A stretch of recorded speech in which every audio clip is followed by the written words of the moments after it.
How are you feeling about Roe versus Wade being overturned?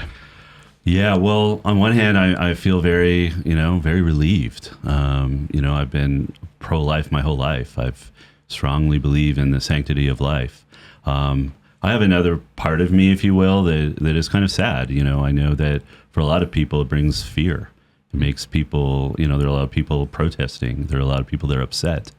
And in my mind, it would be so important somehow to reach them, to be able to connect with people and be able to really get at what is that fear and why are we so far apart on this issue that, in my mind, is kind of fundamental. It's life itself and the value of human life and the connection between a mother and child. And we've gotten so far apart from each other. Yeah, it's a great point. Like, I speak on pornography a lot and write on the topic, and I always have to obviously make that distinction between the person suffering, who I want to win over and encourage, and then, the objective reality that pornography is a pathetic, awful, dehumanizing thing, and that those who are trying to push that on people like Pornhub and co ought to be mocked and ought to be ashamed of themselves. Same thing if I was talking with somebody who was like somebody who physically abused his wife. I mean, that's a disgusting thing. It ought to be condemned with the strongest language possible. But if I'm dealing with a man in front of me who's weeping, and I learn his story, and he tells me that his father used to be abusive to his mother, I'm not going to rage against him, even though I might want to. I'm going to speak with tenderness, and I'm going to try to get him help, and I'm going to try to get his wife help. And I think something similar here, right? I think we should, in a way, you tell me if you think I'm wrong, but I think we should be mocking people like Nancy Pelosi. I mean, I think one of the reasons we should read Hansel and Gretel to our kids is because there really are witches who want to consume children, right? Like, she wants more babies to die, and I don't know how you could use stronger language to condemn this, right? But at the same time, I know there are many people who are, they're hurting from the sexual revolution. They've been raised in this society. They've been fed pornography. They've been told that the fornication on Friends, that old TV show, was very funny, and they're hurting right now, and they're afraid right now. So I love what you're saying there. Like, Yeah, I might not come as strongly with you in terms of Nancy Pelosi. I'm not making any judgment about her. Honestly, I don't pay attention to her. But I am somehow interested in the people that are just intransigent, like that have such strong beliefs about it. I get, obviously, if somebody is in pain or struggling or torn, that just calls, right? That just naturally calls to us. I tend to see people who are extremely, on the pro-choice side of things, as strongly believing what they are saying. They don't. I don't necessarily see them as, they don't see themselves as villains. They see themselves as heroes. And I want to break that somehow. I want to be able to break through that. It's no easy task. And I think, really exploring what those issues are in terms of life, where life begins, really understanding the science behind even a zygote, even what the beauty and amazement in a one-cell organism, like just that is profound. And unless we can talk about that, we're just going to be at war. It's just going to be the Hatfields. I think and the what's McCoys. difficult for pro-lifers, though, is we were given the impression that people really were open to logic and science. And so they would even in the beginning, in the 80s or whatever, make a scientific argument, which they clearly couldn't win. And then we found out it doesn't seem like I think it's the case that there are many people who aren't open to the truth, don't want to know the truth, aren't willing to submit to it. I think you're right about the truth. I think that's really fascinating because I think that hits all kinds of issues. I think the abusive husband one, not so much, because I think most people agree that's just a wrong. Maybe that'll change in time. I hope not. Yeah.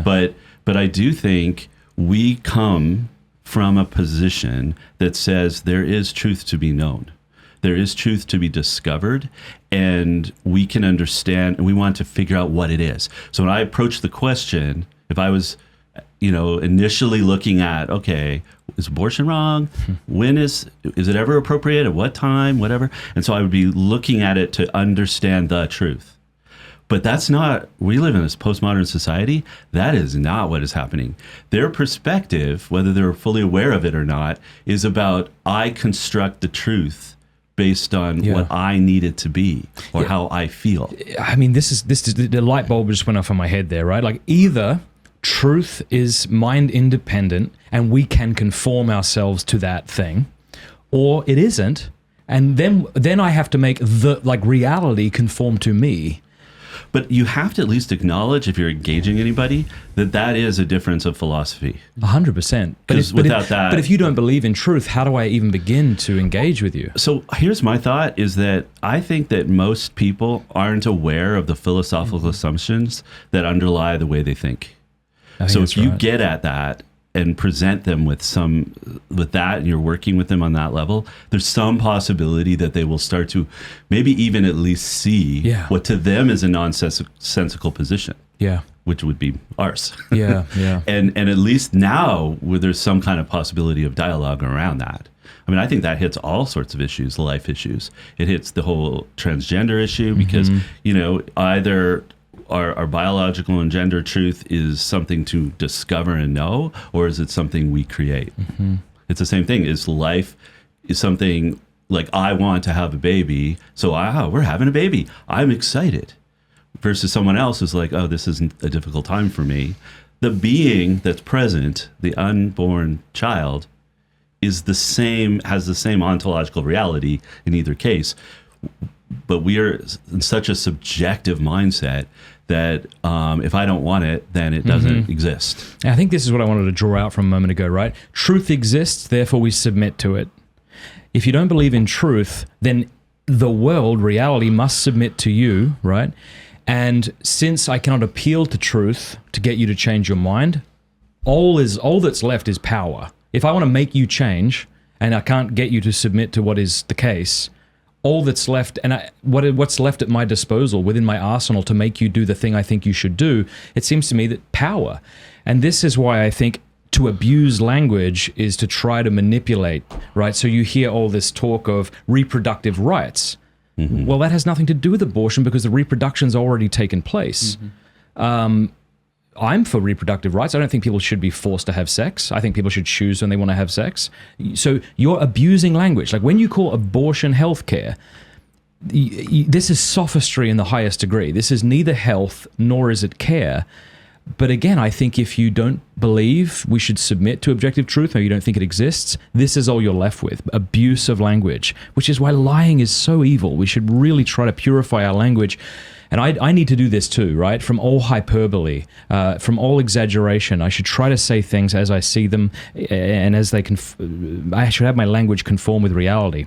But I think to your point, you're saying we can't give up. Like we can't give up on proclaiming what is true and reasoning with people. We can't just say, well, they're all crazy, therefore we're no longer going to be engaged in this pursuit of truth together.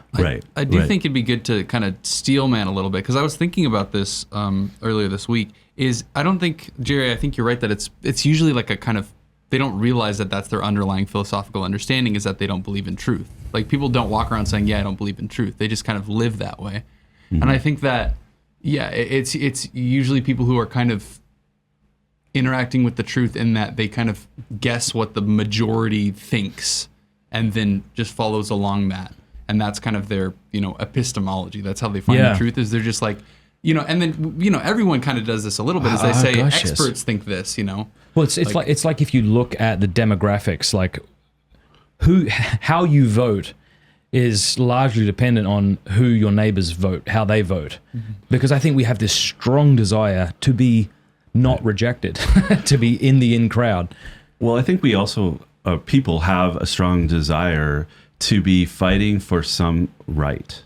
And so if you label, pro-life people anti-choice, and then you have women that are saying you're trying to control me, or what you believe is going to cause me to die or going to cause extreme hardship, you're inciting an emotional appeal, right? And you're using language, like you're saying, in order to make that case, right?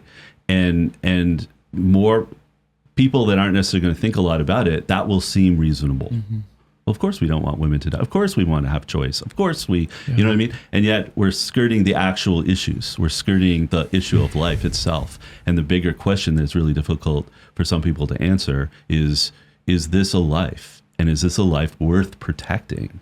Is this, and then we get into problems with language again, because even the notion of a person, we talk about the dignity of the human person, right?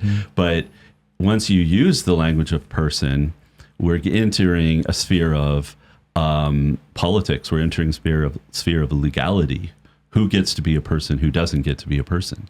And now all of a sudden, if I can pin you down on when I think a person is really a person, like when they have self-consciousness, like when they can have rational thoughts. Well, right. Now all of a sudden, you're not a person if you're a Jew or if you're black or if you're right. Well, exactly. Because if you're not a person, then I can do to you whatever I want to do. I mean, this is what murderers do. Right. I have to disavow you of your personhood in order to do what I want to do. Hey, thanks so much for watching. Please be sure to like and subscribe and leave a comment below letting us know what you thought about the video.